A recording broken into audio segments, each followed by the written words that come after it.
प्रिय दर्शकों, नमस्कार। आइए सुनते हैं आज के मुख्य समाचार। सेल राउरकेला इस्पात संयंत्र के CPP3 ने लगातार 2 दिनों में एकल दिवस विद्युत उत्पादन में रिकॉर्ड बनाया। सेल RSP में आज़ादी के अमृत महोत्सव के उपलक्ष्य में मनाए जा रहे आइकॉनिक वीक के तहत कार्यक्रम आयोजित।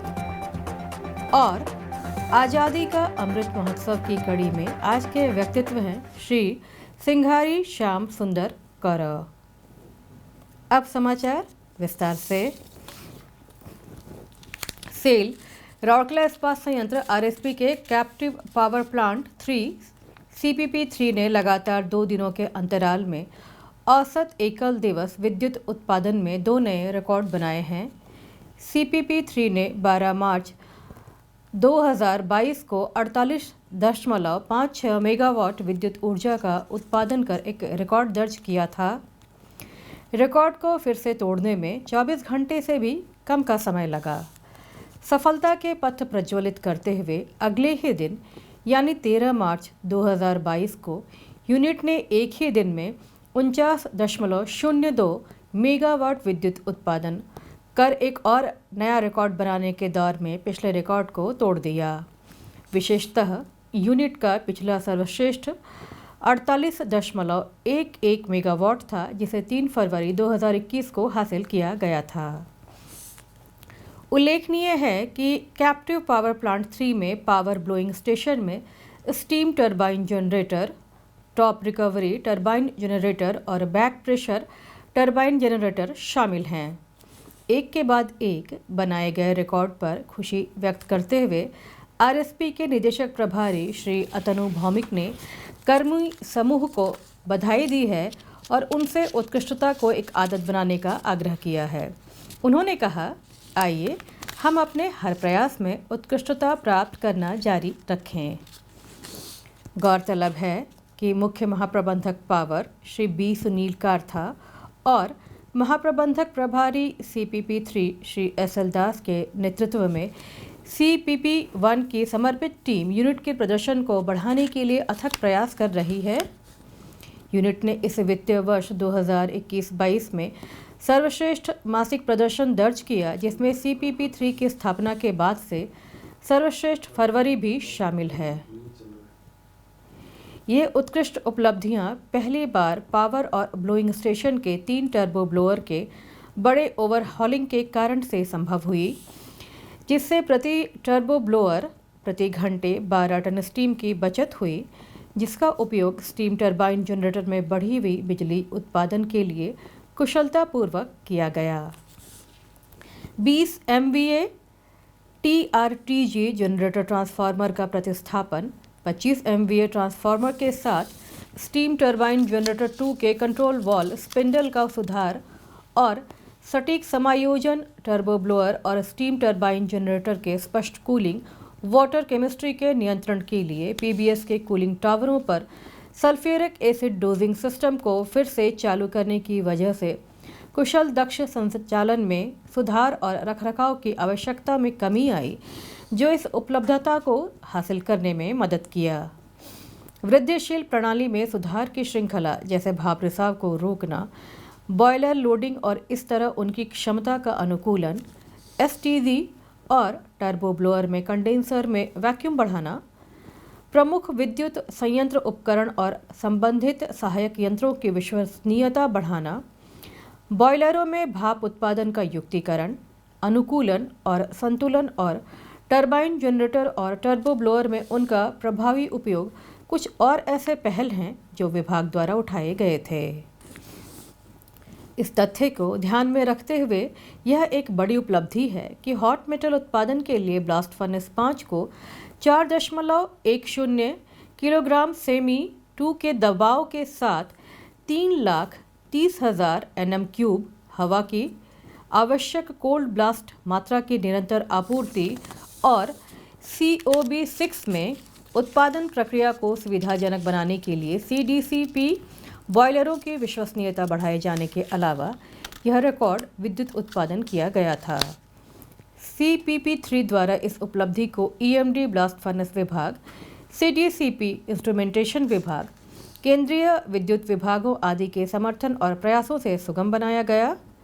प्रस्तुत है जनसंपर्क डेस्क द्वारा लिए गए साक्षात्कार की कुछ झलकियाँ।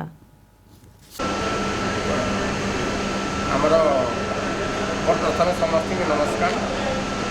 आमर एसटीजी टूरे किसी प्रोब्लेम थिला, आम डिसमेंटलिंग कलु कंट्रोल भल आउ तार बेरिंग सब गुड़ाक खोलाखोली होता मेन्टेनान्स कराला। मेन्टेनान्स कलापर आम कंटिन्यूस तार जिते पारामीटर अच्छे सब गुड़ा ऑब्जर्व करूँ तार सब गुड़ाक सिस्टम आम अपडेट करूँ तार जहाद्वारा कि आगुरी जोटा व्यवहारटा आम कम रोला एवं तार कैपेसिटी होती 18 मेगावाट एवं आम 17 मेगावाट पर्यंत 17.5 पर्यटन आम चलाऊ कि सब पारामीटर एवं नॉर्मल अच्छी। आशा करूँ आम पारामीटर को जगिकी आई प्रोडक्शन आगे केमती हम STG. Good morning. PBS have 3 boilers having capacity 100 TPH each. We have a facility of interconnection between CDCP boilers and PBS boilers of steam line, and that facility have been recently connected, and we are utilizing CDCP steam here also. And secondly, this turboblower overwhelming have helped us for that our steam consumption of TB have been reduced. That result us to enhancing the generation of power. From PBS Electrical manager, I am proud to say that we have achieved the day-based generation in CPP3 of 49.02 megawatt, and this has been achieved with the coordination of our whole team and the leadership of our department, Kartha sir and Sundar sir. Our team is trying our best for completing the maintenance on schedule. We have also coordination with the CDCP team also, TRTG and the VPTG also. Whole team is encouraged to achieve the newer heights in future, to achieve the target 50 megawatts also. My name is Vishnuvardhan. I am a new joinee here in PBS. After coming here, I have seen a lot of improvement in the generation. When I came here, it is almost equal to 34-36 megawatts. Now, because of the leadership of our Kartha sir and SLDA sir and the coordination between our electrical and instrumentation and सब मिलके अभी ये 50 megawatt तक चला गया. And PBS is a very great location to work. Here it is like a family environment, and I will try to improve the generation more in future. Thank you. नमस्ते, मैं Pritam Goswami, senior technician CPP1 PBS। और ये तो आप सबके लिए एक अच्छा न्यूज़ है कि हम लोग डे बाई डे अचीवमेंट किए हैं। और जैसे कि आप सब जानते हैं कि हम लोग लगातार 2 दिन से जनरेशन जो हमारा है 49.56 जो अचीवमेंट हुआ है, हम सब लोग का टीम एफर्ट, ये सब टीम एफर्ट है और सब लोग का प्रोत्साहन मिलता है। इसके लिए प्रोत्साहन मिला है हमारा HOD से लेकर हायर मैनेजमेंट, जिस तरह से हम लोग को प्रोत्साहन किया है, इसके वजह से ये जनरेशन मिल पाया है हमको, ये अचीवमेंट हुआ है हमका। सेल राउरकेला इस्पात संयंत्र आज़ादी का अमृत महोत्सव के उपलक्ष्य में श्रम और रोजगार मंत्रालय के प्रतिष्ठित सप्ताह आइकॉनिक वीक समारोह में शामिल हुआ। 12 मार्च 2022 को नगर इंजीनियरिंग सम्मेलन कक्ष में राउरकेला इस्पात संयंत्र के सहयोग से उप मुख्य श्रम आयुक्त केंद्रीय श्रम सदन नयापल्ली भुवनेश्वर के कार्यालय द्वारा एक कार्यक्रम आयोजित किया गया। इस कार्यक्रम की शुरुआत क्षेत्रीय श्रम के नेतृत्व में की गई थी। आयुक्त RLC सेंट्रल श्री संतोष कुमार सेठी और श्रम प्रवर्तन अधिकारी LEO central doctor Shishir Kumar सेठी। अपने संबोधन में श्री संतोष कुमार सेठी ने कार्यक्रम के महत्व और प्रासंगिकता पर प्रकाश डाला एवं प्रतिभागियों को विचार विमर्श हेतु प्रोत्साहित किया। उन्होंने प्रधान नियोक्ता के दायित्वों और बेहतर अनुपालन सुनिश्चित करने की प्रणालियों पर भी जोर दिया। इस अवसर पर बोलते हुए महाप्रबंधक प्रभारी कार्मिक एवं प्रशासन श्री बी कुल्लू ने कार्यक्रम के लाभ पर प्रकाश डाला। सत्र के दौरान डॉक्टर शिशिर कुमार सेठी ने विभिन्न श्रम नियमों पर एक संक्षिप्त प्रस्तुतिकरण किया और ठेका श्रमिकों के अधिकारों और लाभों पर जोर दिया। इसमें विभिन्न श्रम नियमों जैसे मजदूरी का भुगतान अधिनियम, न्यूनतम मजदूरी अधिनियम, पीएफ, ईएसआई, मातृत्व लाभ अधिनियम, CLRA अधिनियम आदि शामिल थे। CLRA अधिनियम के अनुसार प्रधान नियोक्ता और ठेकेदारों की भूमिकाएं और कर्तव्य और प्रमुख नियोक्ता के दायित्वों पर जोर दिया गया और ठेकेदार श्रम संबंधी नियमों के संबंध में प्रस्तुतिकरण के बाद एक संवाद सत्र हुआ, जिसमें प्रतिभागियों ने सक्रिय रूप से भाग लिया। बड़ी संख्या में व्यक्तित्वों को समायोजित करने के लिए 2 चरणों में सत्र आयोजित किए गए। कार्यक्रम में कुल 135 ठेका श्रमिकों ने 2 ग्रुप्स में भाग लिया। प्रारंभ में महाप्रबंधक PLCLC एवं परियोजनाएं श्री CG रामलिंगम और महाप्रबंधक कार्मिक IR एवं नियम श्री PK साहू ने अलग अलग कई समयों में औपचारिक रूप से गणमान्यों और प्रतिभागियों का स्वागत किया।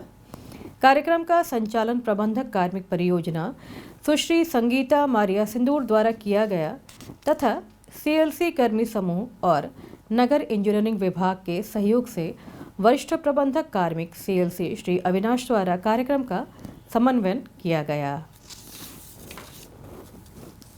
आज़ादी का अमृत महोत्सव समारोह के तहत सेल राउरकेला इस्पात संयंत्र ओडिशा के कुछ प्रतिष्ठित व्यक्तित्वों पर समाचारों की एक कड़ी प्रस्तुत कर रहा है, जिनमें आज के व्यक्तित्व हैं श्री सिंघारी श्याम सुंदर कर।